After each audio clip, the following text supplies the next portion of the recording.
It's Don here from the board. Thank you for coming along and checking out another one of our videos. Now today, this is actually probably the most exciting video that I've done to date because it's all about something that I managed to create and have produced, which for me is fantastic. And even though I've made and produced other things before in the past, like artisans and I've built keyboards and things like that, today's video is about making a PCB, which is really exciting because this is actually the first time that I've ever sort of designed, created, and had fabricated a PCB. Now, of course, later on when I actually build this PCB, hopefully it will work. And if that's the case, then I'll be really happy simply because I've managed to start and complete a full cycle, which I guess in the world of keyboard things is a big deal for people who are interested in creating their own keyboards and sort of mechanical keyboard related things.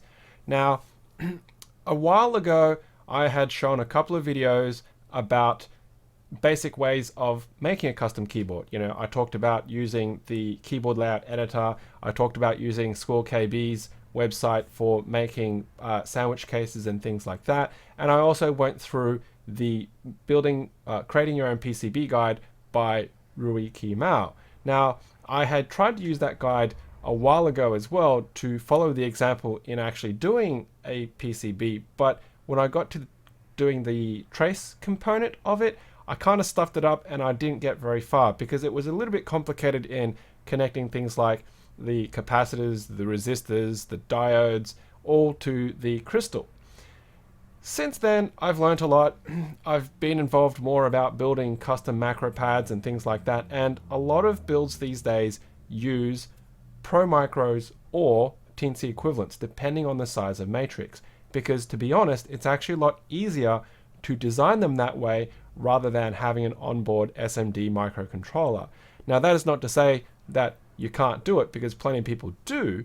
It's just that for a beginner like myself, in terms of the skill level of designing, it's just simply easier to get a footprint for a microcontroller like a Pro Micro and wire it accordingly as if it was like a hand-wired keyboard. Now, I've been playing around with an idea to make what I call the FHAN pad for a really long time. And the concept of the FHAN pad is all about having the function keys, the home keys, the arrow keys, and the numpad, which is essentially a 40% of a 100% to complement a 60% keyboard.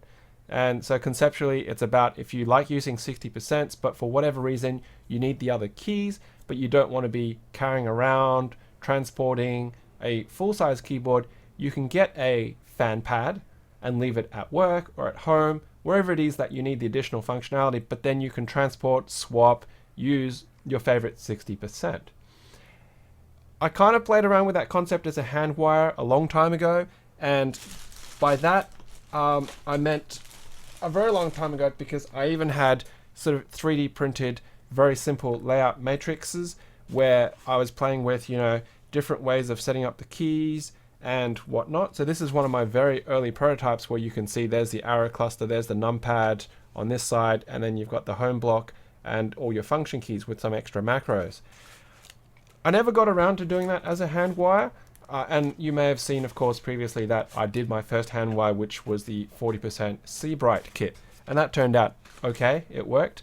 But since then, I kind of had a revitalization of doing it with a PCB, and this is where we're kind of heading towards what I've managed to do. So let's just switch over to my monitor on the side, and this is the guide that I used. It's a really fantastic guide by Rui Kimao. It goes through all the basics in using KiCad and how to lay out all your schematics and do the PCB and the components and the traces and stuff like that. But because it's orientated towards using an actual on-board microcontroller, I did get some help from Amtra and from Zealous on doing it to a Pro Micro. So thank you very much, guys, for helping me out on that. The end result was that I ended up with a schematic that looked like this, which was my array that I had built to complement all the keys that I was after. And there's a Pro Micro right there with my sort of column and row inputs and outputs. And then it ended up with me generating a PCB that looked like this. Now I know this is a little bit rough because I just done a screenshot of it rather than having the actual live thing, simply because it was easier for me to manage on the video.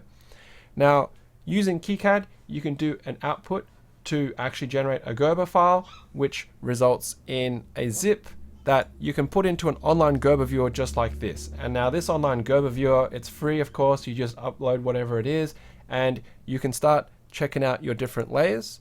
So if I turn off these sort of random layers, you can see all the different components and whatnot that are actually part of your package that's going to go towards your PCB manufacturer.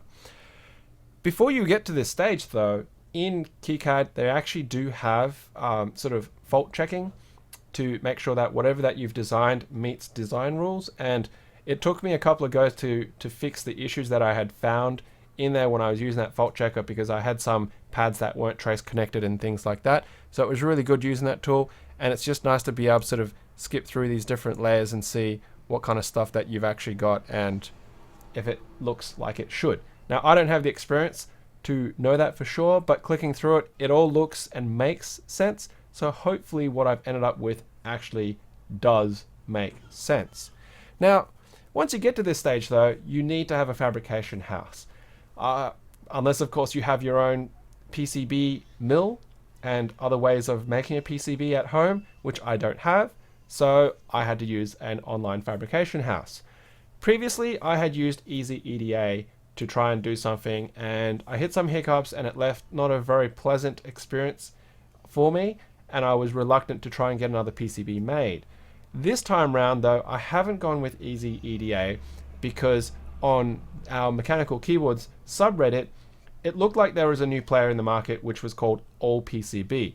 Now they had come along and put a lot of posts saying, try out our service, and you know, you can get free shipping and stuff like that. I actually went on Easy EDA, and I went on All PCB, and I went on PCBWay and a bunch of other sites, and I started comparing their quote and prices for my Gerber file that you see here on the screen. And it actually turns out that for the minimum number of PCBs with exactly the same settings across all of them, All PCB actually was like $2 cheaper. Now, $2 isn't a lot, to be honest, especially if it's a matter of trust and knowing if the product that you're paying for is going to be right. So, but because I had a bad experience with Easy EDA and I hadn't used any of the other services, I figured, you know what, let's give it a crack. Like, sure, I might get a bum deal, but thankfully my design, it's not a very big PCB. It doesn't have a lot of complex things on it, so the price was actually okay. And if I lose that, then at least it's an experience and I probably won't go back to using All PCB again. Now, I'm just going to show you their website because if you've never ordered something like that before, just like I hadn't, it's relatively easy. It's self-explanatory, really. And this is the front page for All PCB. They've actually got their logo in the top corner, which is obscured by my camera. So I'll just switch off that temporarily so you can see everything here. And they have an instant quote feature, which I used to make my comparison. And you just start plugging in those details that you are after. So, you know, a single PCB, let's say you wanted to do a 60%. I think that's like 298 millimeters by like, I don't know, whatever it is, 17 millimeters, no, 170 millimeters. And then you say, I just want to prototype it at 5.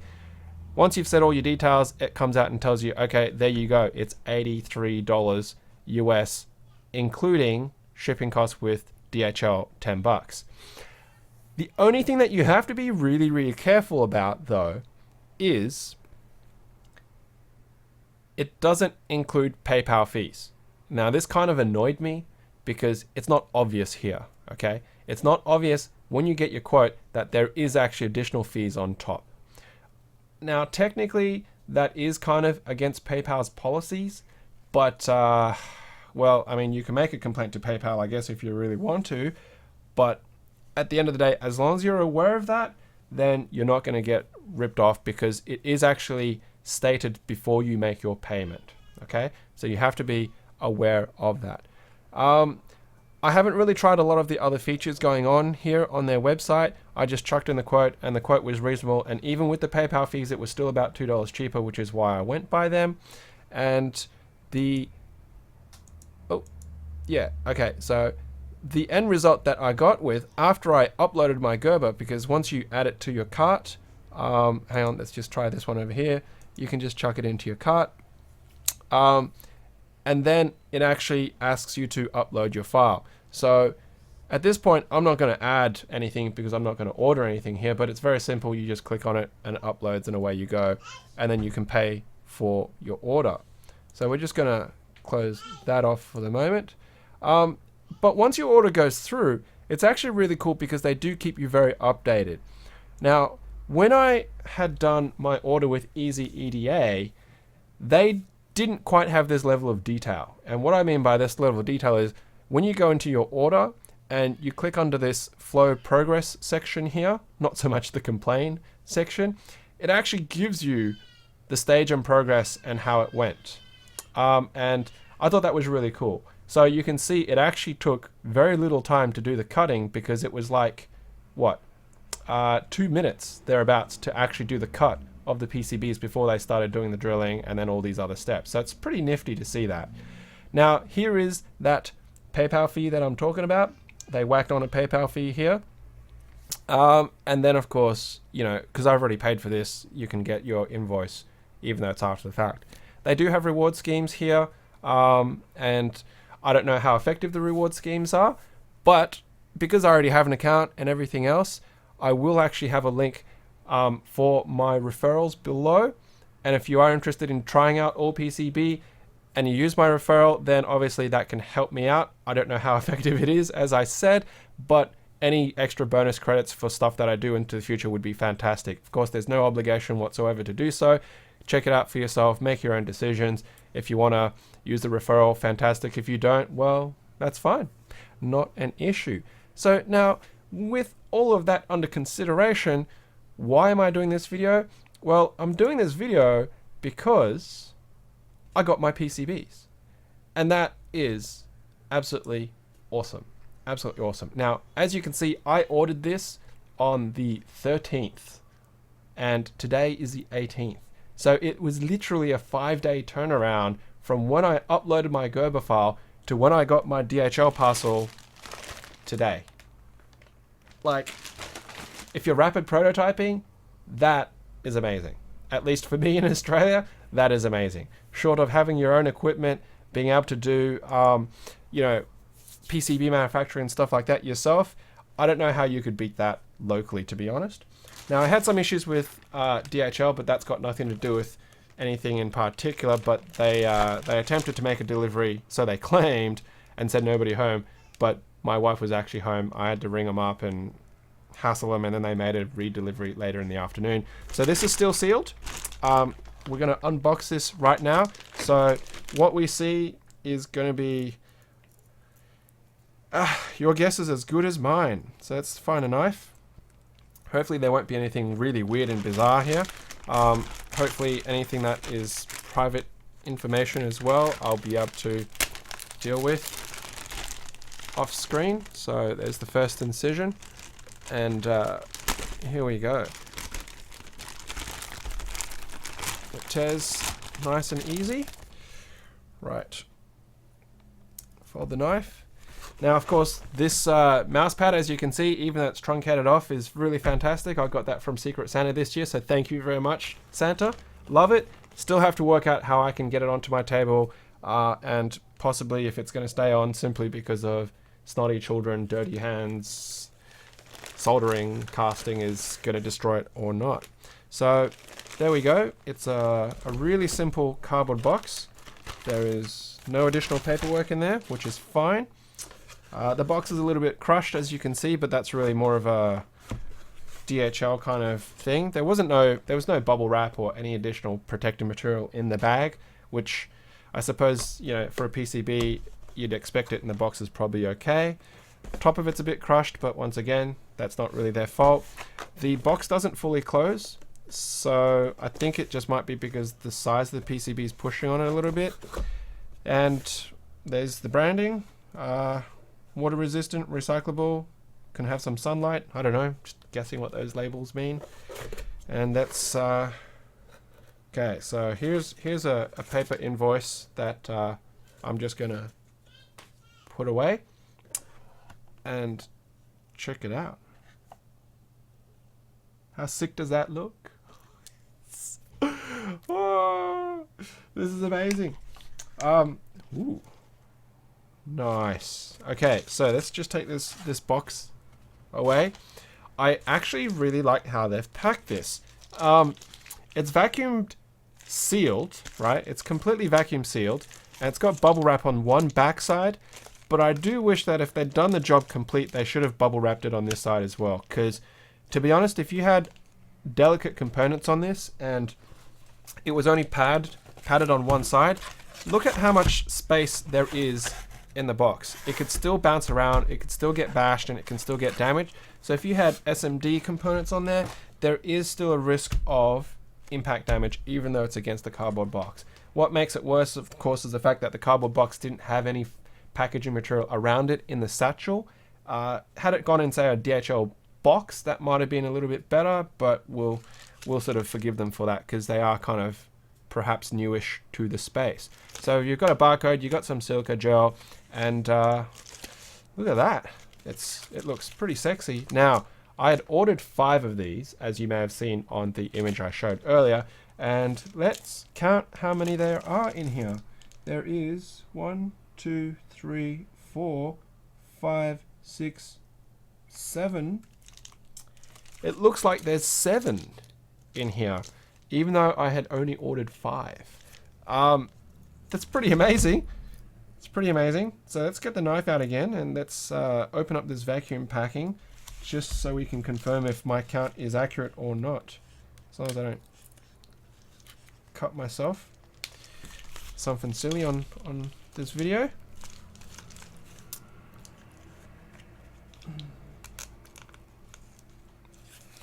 Of course, you should never cut towards you. You should always cut away from you.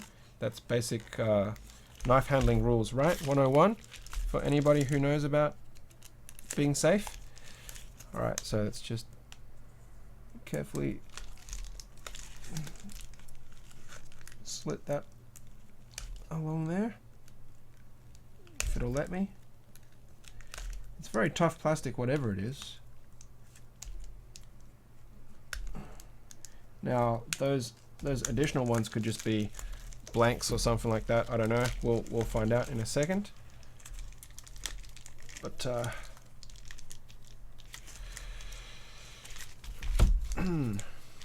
I'm very excited. I mean, I don't know if I'm really showing it, but I'm kind of almost giddy like a schoolgirl, as the expression goes, because seeing something that I designed from scratch, right, to an actual item in front of me is just insane. Now look how thick that plastic is. It's pretty thick, and that silica gel has actually been impacted in the bag. There we go. And let's pull them all out. Put the knife away. Rightio. So we have 1, 2, 3, 4, 5, 6, 7, 8. 8. That is amazeballs. So I ordered 5 and I got 8. The quality of that silk screen looks really nice.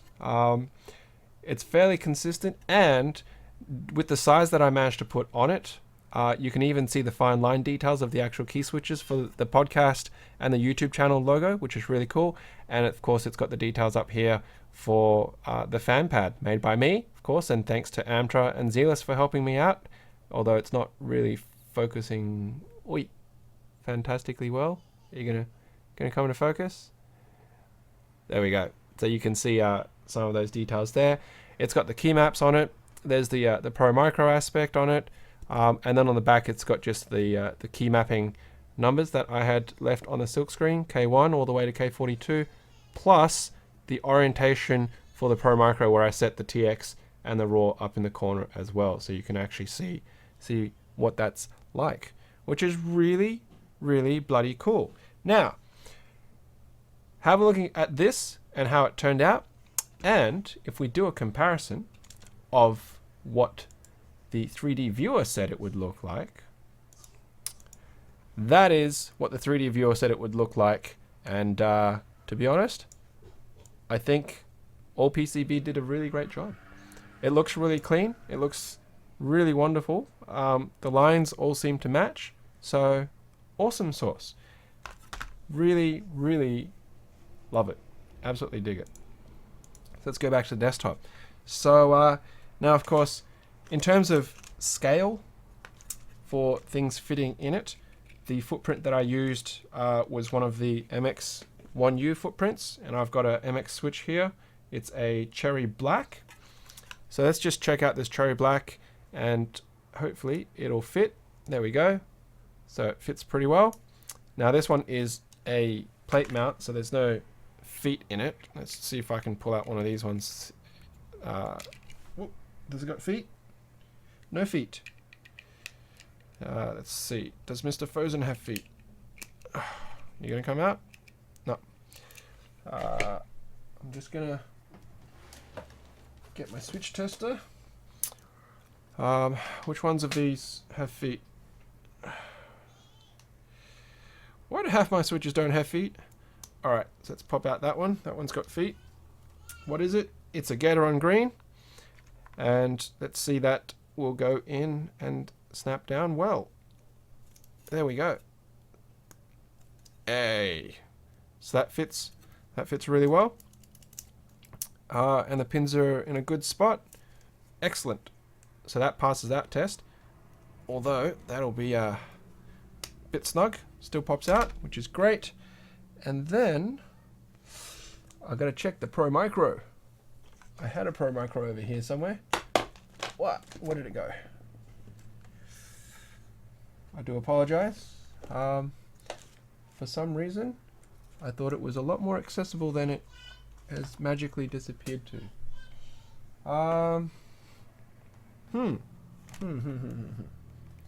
Well, I don't know where it's gone for the moment. I'm not going to spend too much time digging for it. But, oh, you know what? It's right here. I must have moved it just a couple of moments earlier, and I hadn't even realized it. So I put a bit of tape on it because I had previously opened it for some inspection purposes. And let's just see as if the header and the pins... You guys were probably looking at my screen screaming at me going, dude, it's right there. So let's see if the headers will fit. There we go. The headers fit very neatly. Just, come on. Get in there. There we go. The headers are fit in, and then the actual Pro Micro sits in. Just like that. Look at that. Absolutely snazzy. And so it'll be a top right hand corner for the actual USB port, which is the way that I designed it, simply because if it's going to be sitting on the right hand side for a right-handed user, that's exactly where it's going to exit. You know, I'm absolutely chuffed. I'm so stoked with this because it's everything that I've wanted to do for a really long time now, since I did that earlier video, and also the design of my fan pad. At some point in time, I will, of course, fully build this into a working pad. I hope it works. But what I do need, of course, is a case. Now, I had actually generated using the KLE and School KB a sandwich case, but I kind of got impatient in regards to that, and I have access to 3D printing. So I thought I would design a case as well for 3D printing. Now, I'm probably going to build more than one of these, just to sort of showcase it off, but I will get a sandwich case done for it so we can see the difference between just how well it works in that environment. Why are you not staying open for me to put your bits back inside you? Rightio. So put the headers back in and the Pro Micro and tape it so I won't lose you, and it can go back to where it was, where I thought it was earlier. But voila. Now, I'm just going to show you the 3D case that I actually designed to go with this as well, because I would love to be able to see it happen, and there it is. So there's the layout, the function keys on top. you've got the home block, you've got the arrow keys, home block, function keys, and then there's the numpad. I put a 5-degree angle on it. There's the USB port in the back.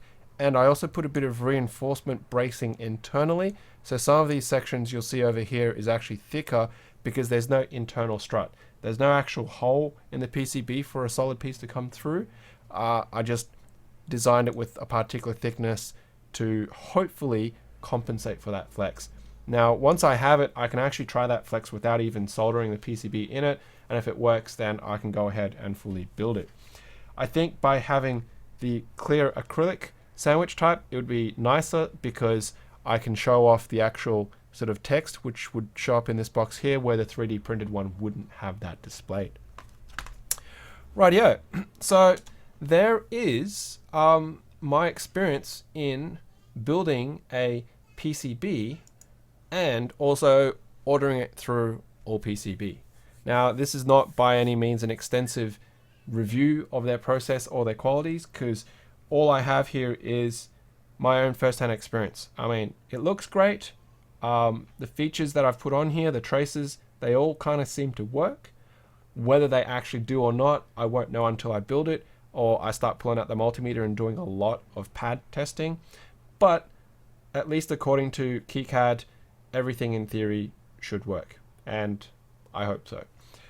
Now, if it works and it turns out, I may have some of these extra. So if you are interested in getting one of these, please keep your eye out and whatnot. I don't want to release them or sell them or give them away until I've at least built one so that I know that it works, because, well, you know, it's not nice to be sending or shipping stuff off that isn't actually working and functioning as intended. There you go. So there is the fan pad. Yeah, I'm actually really stoked at the fact that I managed to get 8 for the price of 5. Whether that's normal or not, it's probably because they've got a standard actual size of slab, and they figured, well, they might as well fill it up because the rest of the space isn't going to fit, and I was probably already paying for that size of slab anyway. Or maybe they were just doing me a favor because it was the first time that I'd actually ordered from them. I don't know. I can't answer for that, but at the end of the day, it's still a great experience for me to have.